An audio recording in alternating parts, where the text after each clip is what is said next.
नमस्ते दोस्तों, आप देख रहे हैं फिल्टर्ड कहानियां पॉडकास्ट, जहां हम सफल लोगों से मिलते हैं, उनकी कहानी सुनते हैं और उनसे सीखते हैं। यहाँ पर केवल एक ही मंत्र है, सीखो सिखाओ और साथ चलो।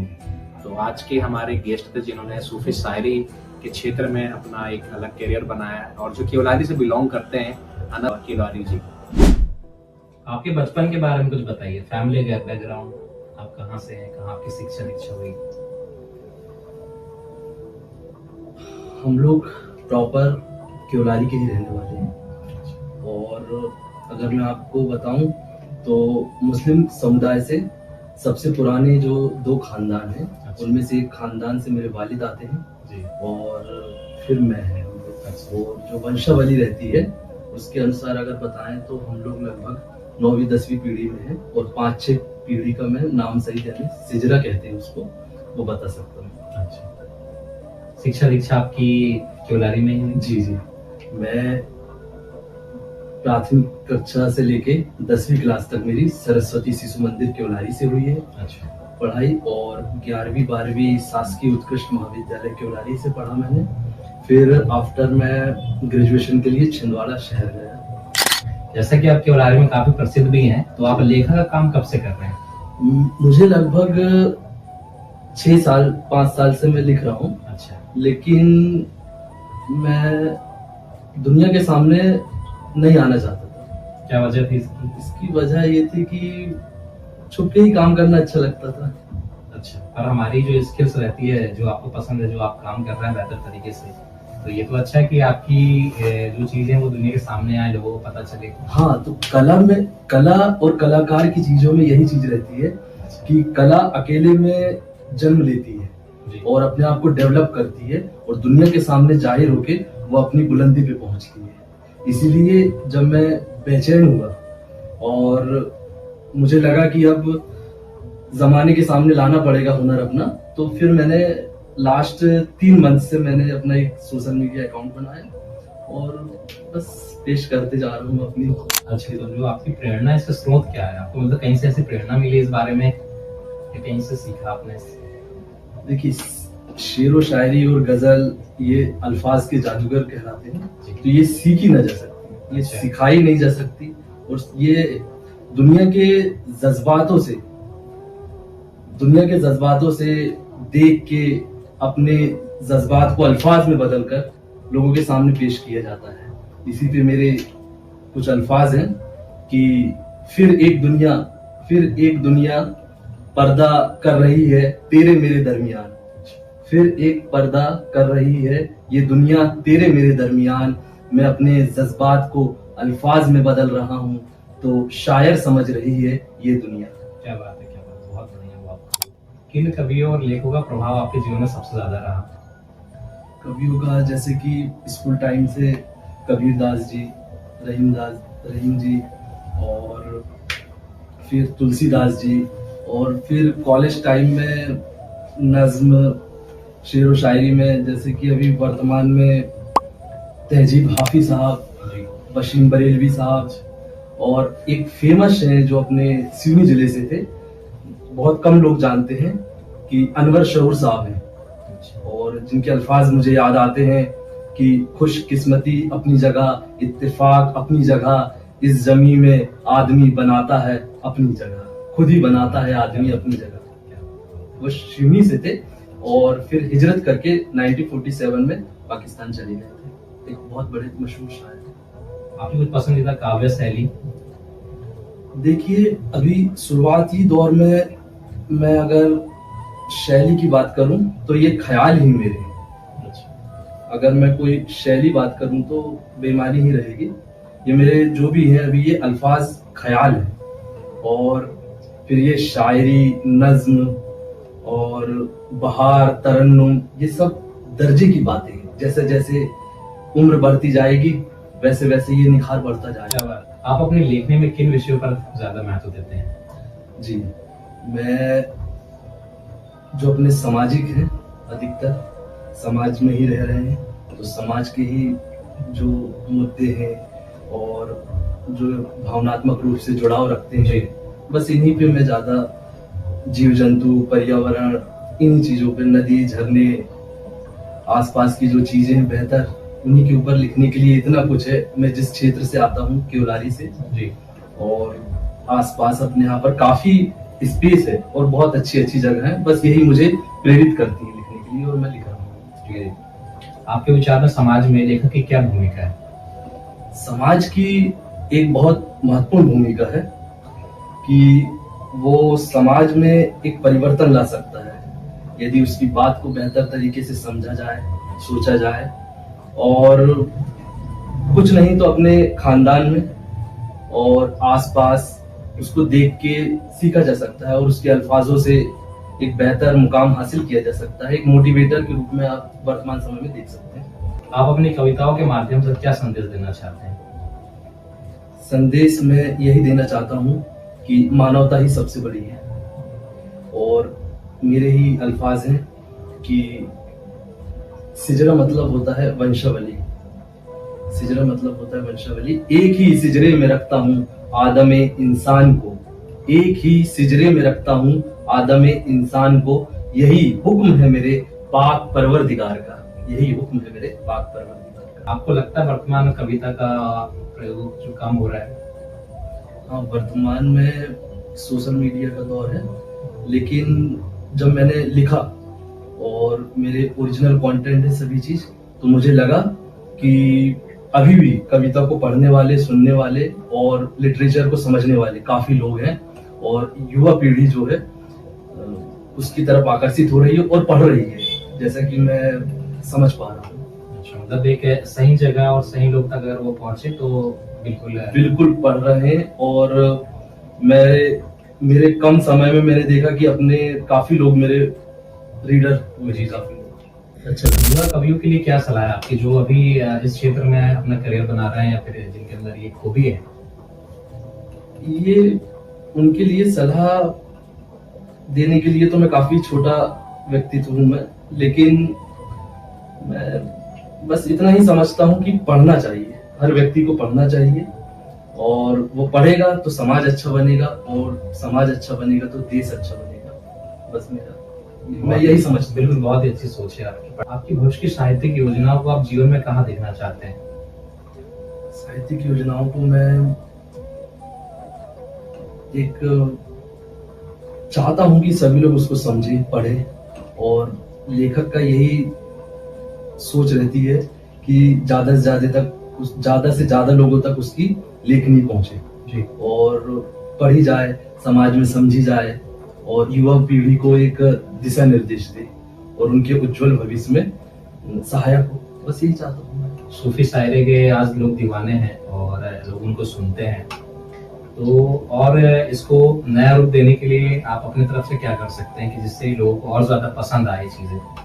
देखिए, एक तो व्यक्ति की जीवन पद्धति, जीवन शैली आत्मचिंतन की रहेगी, तो वो पढ़ाई की ओर आकर्षित होगा, और जब वो आकर्षित होगा तो उसके थॉट डेवलप होंगे, और फिर वो ये सूफी शायरी और अन्य चीजों को समझेगा। सूफी शायरी सूफीज्म से आती है, और सूफी का मतलब होता है पवित्र, और जब बंदा पवित्र हो जाता है तो उसकी रहमत, पाक परवरदिगार की रहमत उसके ऊपर बरसने लगती है। सभी के ऊपर बरसती है, जिस तरह बरसात का पानी बरसता है, लेकिन जो नर्म दिल रहता है, जिस तरह नर्म मिट्टी रहती है वहां उपज होती है, उसी तरह जो नर्म दिल रहते हैं वहीं पर ये शायरी और एक सूफियाना चीज उत्पन्न होती है। और इसी पे मैं, जिस तरह हर शायर और लेखक नहीं बता सकता कि उसकी पहली लाइन कौन सी थी जी, और मैं भी नहीं बता पाऊंगा, बस मैं अंदाजन आपको बता सकता हूँ कि वली मतलब होता है अल्लाह के दोस्त, वली मतलब होता है अल्लाह के दोस्त, और यूं दुनिया के खराबे में खो गए वरना, यूं दुनिया के खराबे में खो गए वरना, हमने कौन सी वली से कम सिफत पाई थी। क्या बात है, हमने कौन सी वली से कम सिफत पाई थी। इन सारे अंदाजों में आपने काफी बड़ी बड़ी बात बोली है, मतलब जो समझते हैं चीजों को, जो पढ़ते हैं उनको ये बहुत प्रभावित करेगी आपकी बात। आपकी पसंदीदा कविताएं और शेर क्या है? मेरे कुछ अल्फाज काफी फेमस हुए थे अपने लोकल क्षेत्र में, सिवनी जिले में। और मैं चाहता हूँ कि सिवनी जिले के हर व्यक्ति को ये अल्फाज मालूम रहना चाहिए, वो कहीं जाए तो अपना परिचय इन्हीं अल्फाजों में करे। हम लोग सिवनी जिले के क्योलारी कस्बे में बैठे हैं, जो वैनगंगा नदी के साहिल पे बसा हुआ है, किनारे पे बसा हुआ है। इसी पे मेरे कुछ अल्फाज हैं कि, और परिचय के अल्फाज हैं मेरे, कि हमारा ताल्लुक जमी के उसी हिस्से से है, हमारा ताल्लुक जमी के इसी हिस्से से है जिस हिस्से से स्वामी स्वरूपानंद जी आते हैं। जमी के जिस हिस्से से एहसान कुरैशी आते हैं, जमी के जिस हिस्से में मोगली ने आसरा पाया, जमी के जिस हिस्से ने दुनिया को मोगली से रूबरू कराया। हाँ, हम मध्य प्रदेश के सिवनी से आते हैं, मध्य प्रदेश के सिवनी के कस्बे यारों की यारी क्योलारी से आते हैं। क्या बात है, बहुत ही बढ़िया, बहुत ही शानदार। मतलब सिवनी वालों के लिए आपने इस टाइम पे सारी चीजें कवर कर दी है। और मैं चाहता भी हूँ कि सभी लोग अपना परिचय इन्हीं शब्दों से, जहाँ भी सफर में जाएं, कोई पूछे कि आप कहाँ से आते हैं, तो ये अच्छे अल्फाज हैं मुझे लगता है। जो हमारी संस्कृति है, हमारी पहचान है, जो हमारा धरोहर है, उसको आपने पहचान के माध्यम से यहाँ पर बताया। रविंद्रनाथ टैगोर जी का भी कहना था कि वो वसुधैव कुटुंबकम की बात करते थे कि संपूर्ण संसार एक ही है।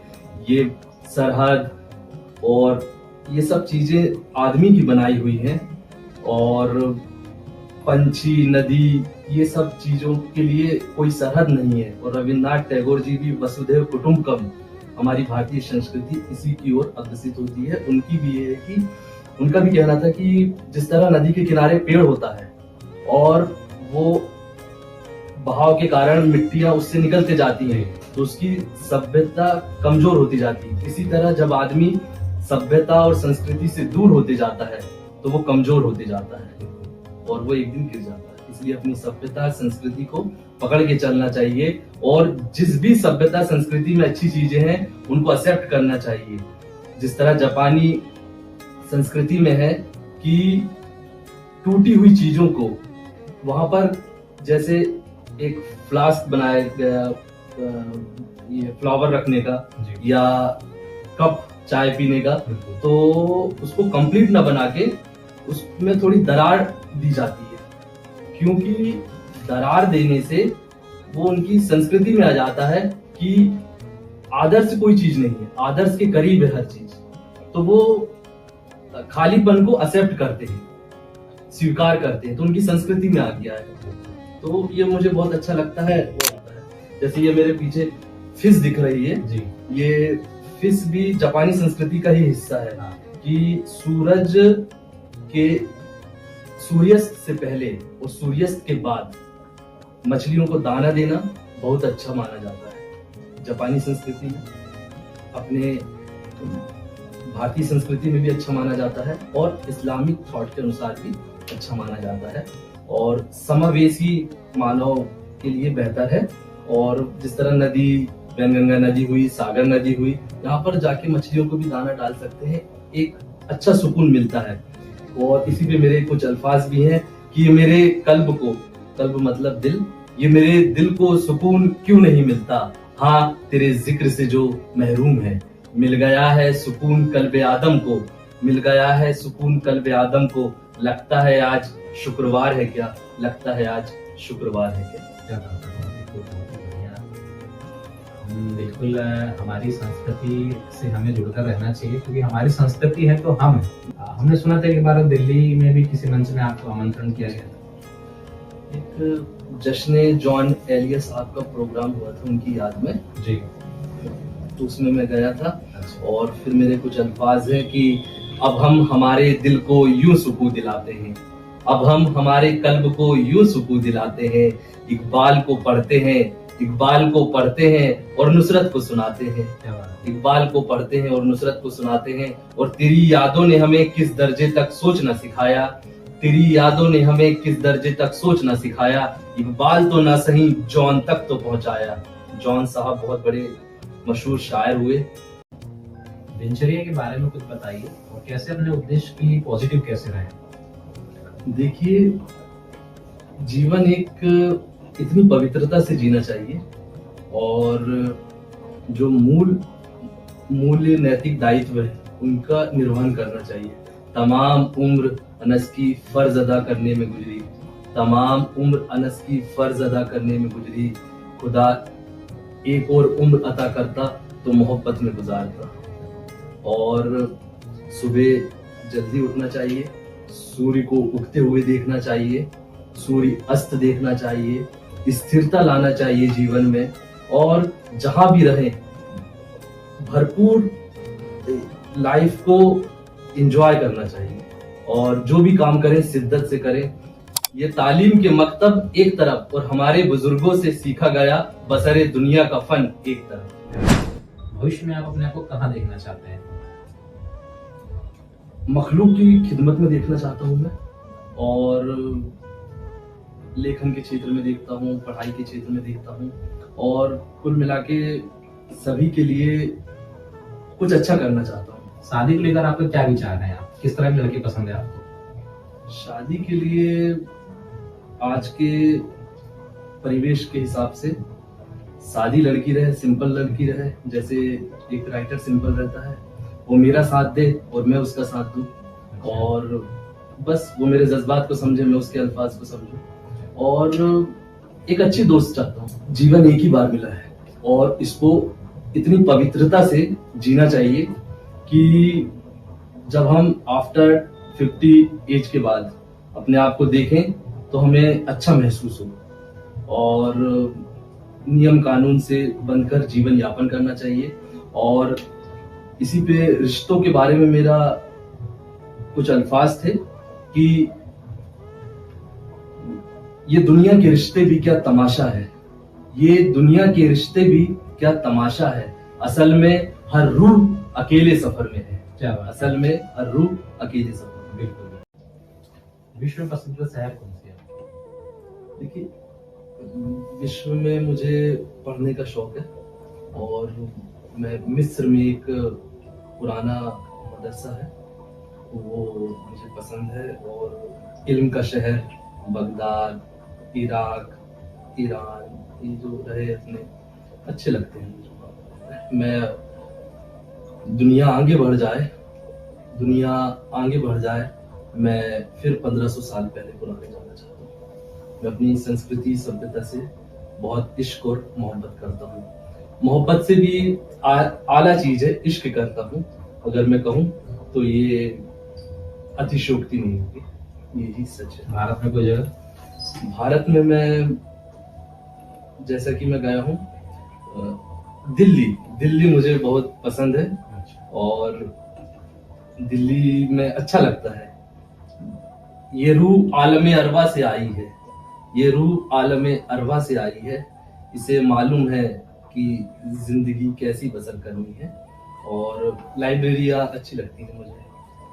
और भारत में यदि बात करें तो दिल्ली के साथ मुझे, जहाँ का मैं रहवासी हूँ, क्योलारी से मुझे बहुत मोहब्बत है, और जब भी वक्त मिलता है मैं क्योलारी में ही समय व्यतीत करता हूँ, और मुझे क्योलारी से खास तौर पे मोहब्बत है। शौक क्या क्या है आपके? शौक तो पढ़ना, लोगों से मिलना, आसानी से मयस्सर हूं तो कोई पूछता ही नहीं है, आसानी से मयस्सर हूं तो कोई पूछता ही नहीं। कल महरूम हो जाऊंगा, आसानी से मयस्सर हूं तो कोई पूछता ही नहीं। कल मरहूम हो जाऊंगा तो लोग कब्र ढूंढते रहेंगे, न रखना कब्र का बाकी निशा हमारी, वरना ये लोग जिंदगी की तरह हमें वहां भी परेशान करेंगे। खाने में क्या पसंद है आपको? खाने में मुझे दाल चावल और चटनी बहुत पसंद है, और मैं आज जहां भी हूँ, जो कुछ भी हूँ, मेरे वालिद की मेहनत, लोगों ने ईमानदारी पढ़ा और किताबों में ही पढ़ा है। मेरे फादर ने तो अपना जीवन निर्वहन किया है उसमें ईमानदारी के लिए। और मैं जिस खानका, एक सूफिया इस्लामपुर है बिहार में, उससे मैं दीक्षा लिया हूँ। मैंने, मेरे गुरु हैं सैयद शहाबुद्दीन अब्दाली फिरदौसी रहमतुल्लाह अलैह, और और मेरे वालिद वालिदा और सभी लोगों का, जितने भी लोग मिले, इसमें मेरे कुछ अल्फाज भी हैं कि जिससे भी मिलता हूँ वो मुझे अपना समझता है, जिससे भी मिलता हूँ वो मुझे अपना समझता है। लगता है मेरी तरबियत में, लगता है मेरी परवरिश में इंसानियत मिलाई गई है। क्या बात है, बहुत बढ़िया। तो सक्सेस मंत्र के रूप में मैं यही कहना चाहूंगा कि अपना जीवन कर्मों का ही प्रतिफल है। आप जैसा कर्म कर रहे हैं वही आपके जीवन में लौट के आएंगे, और अपनी तरफ से किसी का दिल नहीं दुखना चाहिए। और आप जमीन वालों के ऊपर रहम कीजिए, आसमान वाला आपके ऊपर जरूर रहम करेगा। कोई कमी आपके अंदर जो आपको लगती है? हाँ, कमी के रूप में मैं अपने आप को ये देखता हूँ कि मैं दुखी बहुत जल्दी हो जाता हूँ। लोगों के दुख मुझे बहुत दुख करते हैं, दुखी भी देते हैं। और मुझे यानी अपने जीव जंतु, पेड़ पहाड़ और लोगों को पढ़ने का जो हुनर आ जाता है आदमी को, एहतियातन आप मुझसे कम बात कीजिए, मुझे मालूम है कि आपको मुझसे कितनी मोहब्बत है। जब आदमी पढ़ता है तो उसका जो तजुर्बों से इतना इल्म आ जाता है कि वो समझ जाता है कि कौन आपको अच्छा चाहता है और कौन आपका बुरा चाहता है। ये दुनिया है, और दुनिया में हर किस्म के लोग मिलते हैं, और दुनिया में जो अच्छा मैनेजमेंट करता है वही आगे बढ़ता है। और इसी पे तुलसी इस संसार में भांति भांति के लोग, तुलसी इस संसार में भांति भांति के लोग, सबसे हंस में मिलिए नदी नाव संजोग। जिस तरह नदी और नाव का संजोग रहता है, और इसी तरह सबसे हंसिए मिलिए और आगे बढ़ते जाइए। जैसे कि किताबें रखी हैं आपके, किताबें के काफी शौकीन है, पढ़ने के काफी शौकीन लगते हैं आप, जी। तो बताइए। हाँ, मुझे पढ़ने का शौक है, और मैं दुनिया में दो ही काम बेहतर समझता हूँ, एक पढ़ना और एक इश्क करना।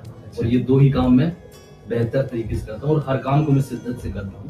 और मेरी बेहतरीन जगह अगर जीवन में मुझे पूछा जाए तो मैं लाइब्रेरी को ही मानता हूँ। और ये किताबें पढ़ने का शौक है मुझे। इसी पे मैंने कुछ अल्फाज भी लिखा था कि फिर किताबें पढ़नी छोड़ दी मैंने, फिर किताबें पढ़नी छोड़ दी मैंने, जब से आदमी पढ़ने का हुनर सीख लिया हूँ, जब से आदमी पढ़ने का हुनर सीख लिया। क्या बात है, बहुत ही बढ़िया। क्योंकि किताबें से दोस्ती आप करोगे तो किताबें आपको एक नीचे से बहुत ऊपर तक लेकर जाएगी। समाज शायरों को कैसे देखता है, क्या सोचने का तरीका रहता है? हमें ही गलत बताया जाता है, हमें ही गलत बताया जाएगा, हमें ही गलत बताया जाएगा, और हमारे जैसा ही अपने बच्चों को बनाया जाएगा।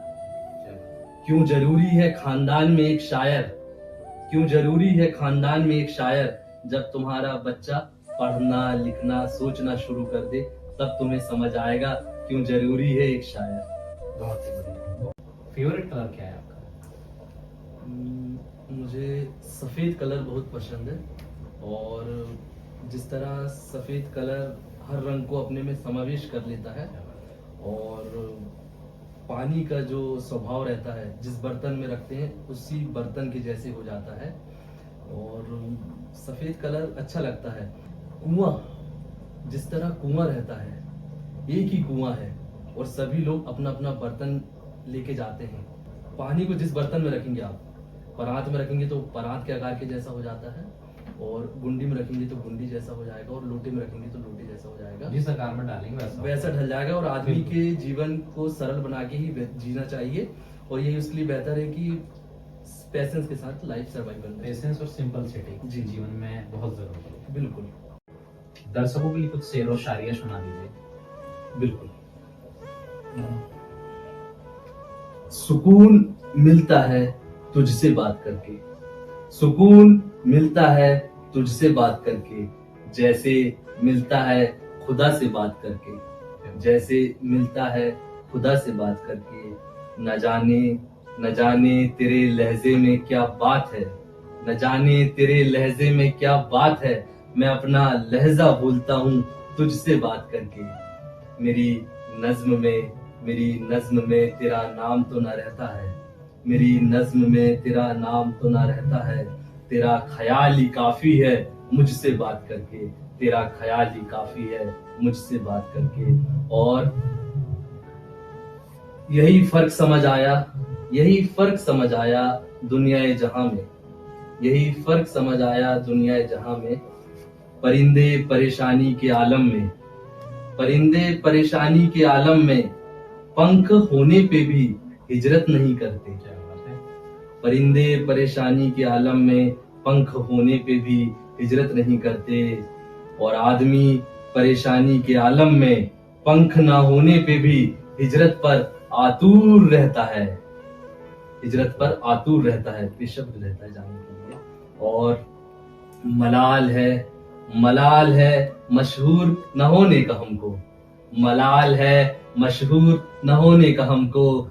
जिंदगी ये बताने में गुजर रही है, जिंदगी ये बताने में गुजर रही है। जो लिख रहे हैं हम, जो लिख रहे हैं हम, जो कह रहे हैं हम, जो लिख रहे हैं हम, जो कह रहे हैं हम, इसी जहन की निशानी है, इसी कल्ब की जुबानी है। मशहूर ना हुए तो छोटा समझ रही है दुनिया, मशहूर ना हुए तो छोटा समझ रही है दुनिया। इन्हें बतलाओ अभी तो हमने लिखना शुरू किया है, शायद इसीलिए हम मशहूर ना हुए, शायद इसीलिए हम मशहूर ना हुए। मशहूर हो गए तो कहीं मशगूल ना हो जाएं। आज जो न देते हैं दाद हमारी नज़्मों को, आज जो न देते हैं दाद हमारी नज़्मों को, कल इन्हीं के बच्चे, कल इन्हीं के अतफाल मांगेंगे हिस्सा हमारी नज़्मों से।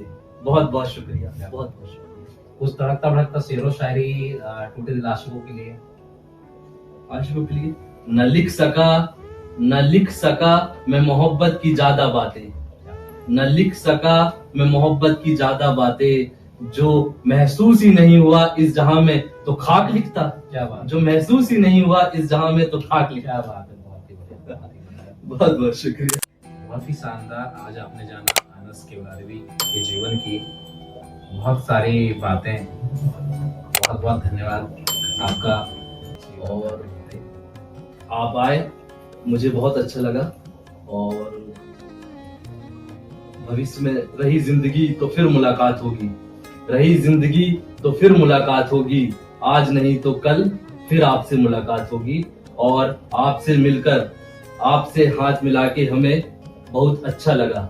आपसे हाथ मिला के हमें क्या कुछ ना मिला, हम बयां नहीं कर सकते अल्फाज में हमें और क्या मिला। क्या बात, बहुत बहुत शुक्रिया।